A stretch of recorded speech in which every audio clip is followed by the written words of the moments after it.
Ydych chi'n colli gwylio rygbi yn y pub? Ydych chi'n teimlo'n rude? Rugby withdrawals dan do. Rhowch alwad i'r linell boeth.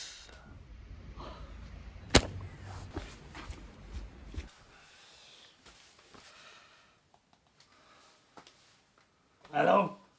Helo. Oh! Helo, cariad. Dwi yma i helpu lenwi'r twll. Oh, na, sa'n edrych am y fath Helpu lenwi'r twll. Mae gwylio rygbi yn y pub wedi gadael. Beth yw dy ffantasi? Wel, dwi jyst moyn mynd i'r pub i wylio'r gêm dy batis fi. Fe geid i, cariad.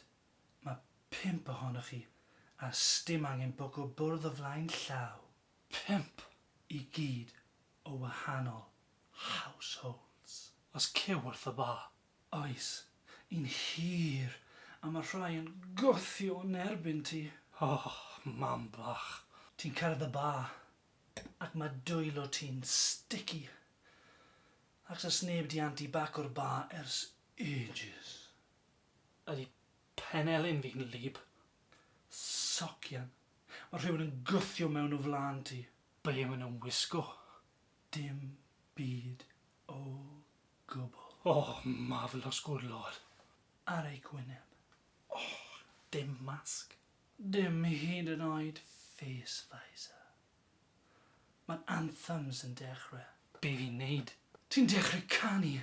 Mae'r poer yn mynd bob man ar y sneb yn becso dam. Cari ymlaen. Mae'r chwiban yn canu. Ni sy'n ennill y bêl o'r kick-off. Mae Cymru yn sgorio yn y munud cynta. Mae pawb yn bloeddio. Mae rhywun yn cydio ynddo ti. Pa'i stopo. Mae'r camerâu yn panio i'r hyfforddwr. Ac? Mae Pifac yn pwnio'r awyr. Pifac? Ah, ti di bloody spoiler fe nawr. Hey, pre-Covid hotline yw hwn. Os ti moyn pre-Pifac, mae hwnna'n extra. Faint extra.